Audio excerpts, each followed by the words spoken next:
team.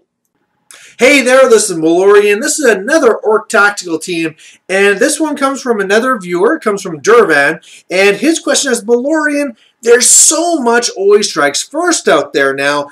What can we really do to deal with it when we're making our lists?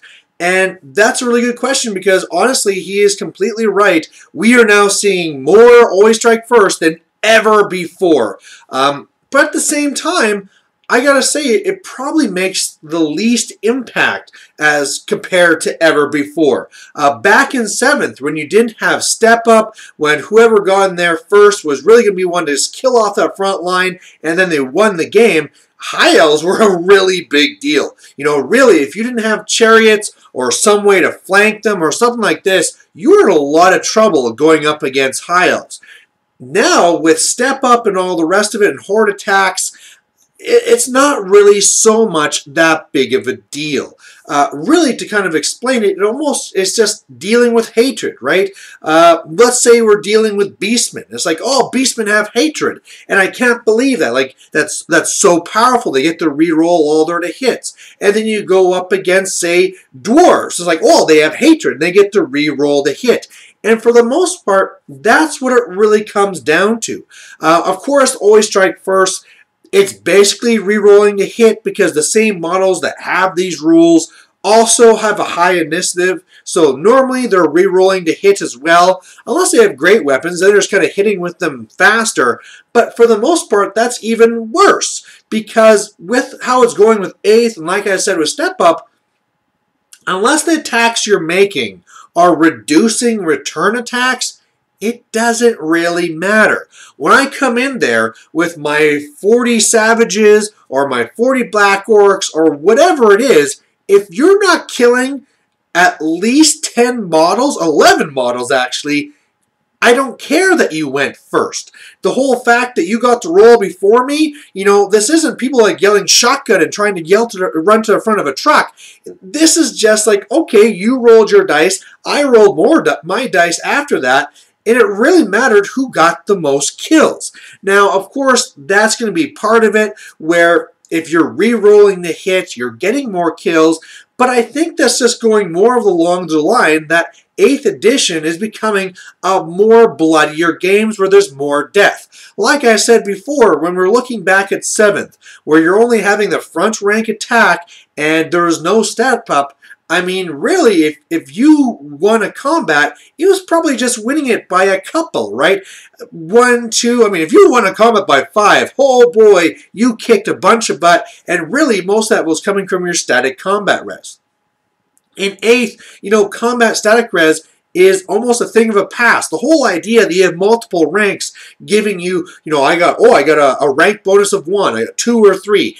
That doesn't even really matter. All your ranks really matter usually is will you be steadfast after, or will you have enough ranks to take away steadfast. The whole idea that you're getting 3 whole combat res just from your ranks, it usually doesn't matter because you're killing so much in combat. And now with the advent of, you know, having more attacks from more ranks, you got the Horde attack rank, you got the High Elves where they're attacking in an additional rank, you're having models with extra attacks. I mean, the whole idea where a model having multiple attacks, that'd be before, be like, oh, because you had 2 hand weapons? No, it's just hammers have 2 attacks now. It's just the way they are, right? Or, man, looking at Witch Elves where they have, you know, the 2-hand attacks and Frenzy and stuff like this.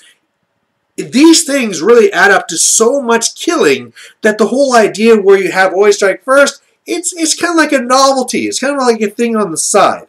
There are definitely spots where it does make a huge deal. Like I said, when you're dealing with the small units, well, then all of a sudden then, those attacks will be reducing the return attacks, and then it's a very big deal. Or if it's on characters, right? There's still a Step Up for characters. If you kill my general, there's not a backup general coming up. So in one-on-ones, I mean, we've seen this with the Blender Lord from the Vampire Counts. This guy comes in with Always Strike First, he just slaughters you, and you don't get to fight back. So in those cases there, for sure, it's a very big deal. Or maybe it's not an idea of having a big unit. Maybe it's just something like a monster or something like that where you're coming in and these guys are going to be hitting first and re-rolling. And man, there's just, like I said, there's no backup monster coming. This is all I have.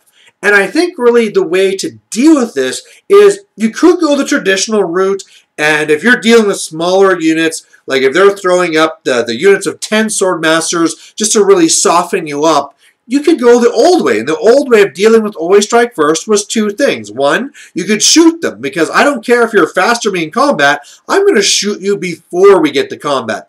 Especially, this is very true now, where a lot of the things that actually have Always Strike First, these are all the elves, right? Sure, there's also the characters and some other parts that have them too, but for the vast majority, we're looking at either demonettes, high elves, dark elves, or wood elves, which are all toughness 3 with a very low save. So I think the whole idea of taking things like arrows, which are just strength 3 shooting, which really didn't do much in the very beginning of 8th, are very important again. The whole idea where maybe for an Orc and Goblin player, I'm going to be taking this unit of 30 bowmen because, hey, they're going to be okay as a combat unit, and against these Wood Elves or whatever coming at you, I guess Wood Elves you don't see a lot of the combat stuff, but let's say against High Elves, right? Oh, you're coming at me with Swordmasters? Pew pew, I'm just going to shoot them down.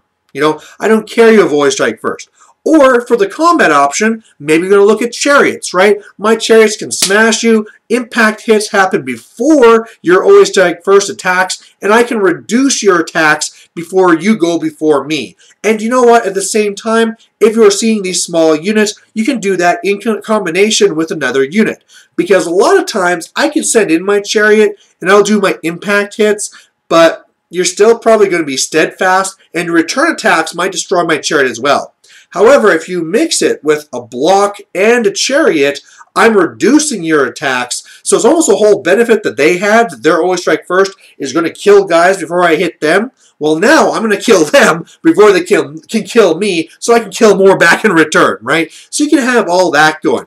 But to be completely honest, the best way to be dealing with Always Strike First is just to embrace 8th and the whole idea that bigger is better. You know, if I find that you're killing so many that I'm losing guys, I should add another rank of guys when I'm building my blocks. I shouldn't be going after High Elves running MSU because I'm just going to die, right? I'll send in my 10, 15, whatever guys, and they're just going to slice them up. I want to be looking at hordes. I want to be looking at things that are going to be having lots of attacks to be killing these squishy things where I'll say like, okay, go ahead, attack me. Kill 10 of my savages. I'm going to attack back after that, and I'm going to kill 20 of you.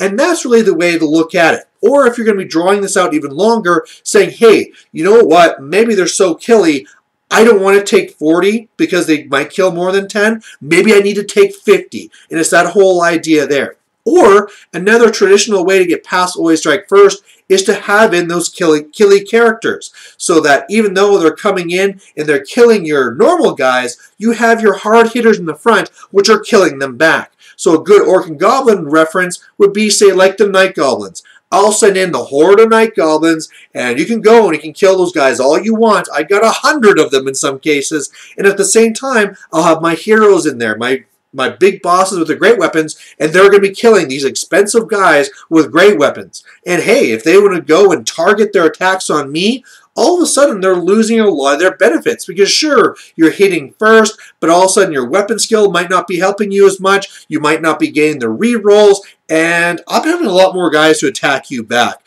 So really be looking for these things, but honestly, I just don't see it being as big of an issue. I believe a lot of people already are taking big hordes. That's what really I'm seeing a lot of time for a lot of armies is a lot of hordes. I'm starting to already see lots of shooting to deal with the elves. So I think the answers are already out there. You just have to kind of get past that idea that he is hitting first and he is re-rolling. Just look at them and kind of realize it's basically hatred.